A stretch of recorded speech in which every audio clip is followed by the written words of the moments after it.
नमस्कार।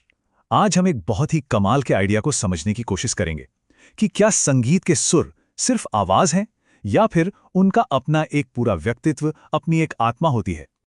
तो जब हम कोई गाना सुनते हैं, क्या वो सिर्फ अलग-अलग फ्रीक्वेंसी की आवाजें होती हैं या फिर उसमें कुछ और भी होता है, कुछ ऐसा जो शायद सिर्फ कानों से नहीं, दिल से महसूस किया जाता है।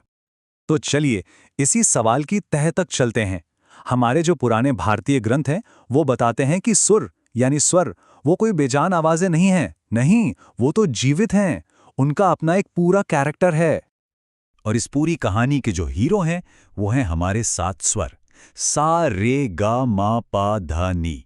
ये भारतीय क्लासिकल म्यूजिक की बुनियाद हैं, ये तो हम सब जानते हैं। पर आज हम इन्हें सिर्फ नोट्स की तरह नहीं, बल्कि अलग-अलग किरदारों की तरह देखने वाले हैं। और हाँ, ये कोई मनगढ़ंत कहानी नहीं है, हमारे शास्त्रों में इसका पूरा जिक्र मिलता है। इन सभी स्वरों का अपना एक परिवार है, एक वंश है, एक डिवाइन फैमिली है जो इन्हें एक दूसरे से कनेक्ट करती है। इस कॉन्सेप्ट को कहते हैं कुल या वंश। मतलब एक तरह से हर सुर की अपनी पहचान, उसकी जड़ें कि वो आया कहाँ से है। क्या वो देवलोक से है या ऋषियों के कुल से या फिर कहीं और से। अब यहां देखिए, ये बहुत दिलचस्प है। इनकी फैमिली लाइन कितनी अलग अलग हैं। देखिए, सा, गा और माँ जो हैं वो देव कुल से हैं, यानी देवताओं के वंश से। री और धा ऋषि कुल से। पा पितृवंश से। और सबसे कमाल की बात, नी जो है वो असुर कुल से है। सोचिए तो जरा, एक ही संगीत में देवता, ऋषि और असुर सब एक साथ हैं। लेकिन रुकिए, कहानी अभी खत्म नहीं हुई है। इन स्वरों के कैरेक्टर की और भी कई लेयर्स हैं, जैसे उनका रंग क्या है, उनके देवता कौन है, बहुत कुछ है। तो चलिए सबसे पहले मिलते हैं संगीत के आधार से षडज यानी हमारे सा से। देखते हैं कि शास्त्रों में इसका कैरेक्टर स्केच कैसा बनाया गया है। तो सा का प्रोफाइल कुछ ऐसा है। इसका रंग है कमल जैसा गुलाबी। इसके देवता और दृष्टा दोनों अग्नि हैं। और जैसा हमने देखा, इसका वंश है देव, यानी ये एक बहुत ही प्योर, एक फाउंडेशनल सुर है जिसमें आग की ऊर्जा है। चलिए अब एक बिल्कुल कॉन्ट्रास्टिंग कैरेक्टर देखते हैं, निषाद यानी नी। इससे अंदाजा लगेगा कि यह सिस्टम कितना गहरा और कितना डाइवर्स है। अब जरा ने को देखिए, कितना अलग है ये। इसका रंग है बहुरंगी यानी मल्टी कलर्ड। देवता हैं सूर्य, दृष्टा हैं कुबेर, और सबसे बड़ी बात, ये असुर कुल से है। इसका व्यक्तित्व सा के मुकाबले कहीं ज्यादा कॉम्प्लेक्स, ज्यादा मिस्टीरियस लगता है ना?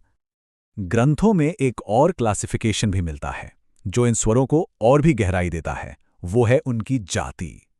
यहां हम देख सकते हैं कि सा, म और प को ब्राह्मण माना गया है, री और ध को क्षत्रिय और गा और नी को वैश्य। ठीक है, अब आते हैं एक सुर के कैरेक्टर के सबसे पावरफुल हिस्से पर, उसकी अपनी भावना पर, उसके अपने इमोशन पर, जिसे कहते हैं रस। तो रस क्या है? आसान भाषा में कहें तो वो फीलिंग, वो स्वाद जो किसी आर्ट को महसूस करके हमारे अंदर पैदा होता है। और हमारे ग्रंथों के मुताबिक हर एक स्वर का अपना एक खास रस होता है, एक खास इमोशन जो वो अपने साथ लेकर आता है। ये कमाल की बात है। ग्रंथ हमें सीधे सीधे बताते हैं कि कौन सा सुर कौन सा इमोशन पैदा करता है। जैसे कहा गया है कि षड्ज और ऋषभ यानी सा और री वीरता, आश्चर्य और गुस्से का भाव जगाते हैं। वहीं गांधार और निषाद यानी गा और नी करुणा या दुख का भाव पैदा करते हैं। लेकिन कहानी इतनी सिंपल भी नहीं है, और यही तो इसे और भी ज्यादा इंटरेस्टिंग बनाता है। अलग अलग पुराने ग्रंथों में ना इस पर अलग अलग विचार मिलते हैं।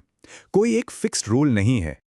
जैसे यहां हम देख सकते हैं, भरत मुनि का नाट्यशास्त्र और संगीत दर्पण जैसे बड़े ग्रंथों में रसों की व्याख्या में हल्के फुल्के फर्क हैं, और ये दिखाता है कि ये एक जिंदा परंपरा है, कोई पत्थर की लकीर नहीं। तो इन सब बातों को, इन सभी लेयर्स को अगर हम एक साथ जोड़कर देखें तो संगीत को सुनने का एक बिल्कुल नया तरीका, एक नया नजरिया सामने आता है। तो निचोड़ ये है कि एक सुर सिर्फ एक फ्रीक्वेंसी या एक आवाज नहीं है, वो तो एक पूरा कैरेक्टर है जिसका अपना एक परिवार है, अपना रंग है, अपने देवता हैं और एक अपनी आवाज है जो भावनाओं से भरी हुई है। तो फिर संगीत में छुपी इस कहानी को कैसे सुने? बहुत सिंपल है। पहले आवाज को सुनें, फिर उसके रंग को देखने की कोशिश करें, उसके इमोशन को महसूस करें, और फिर उस सुर के पीछे जो किरदार है उससे मिलें। तो बस एक सवाल के साथ इसे खत्म करते हैं।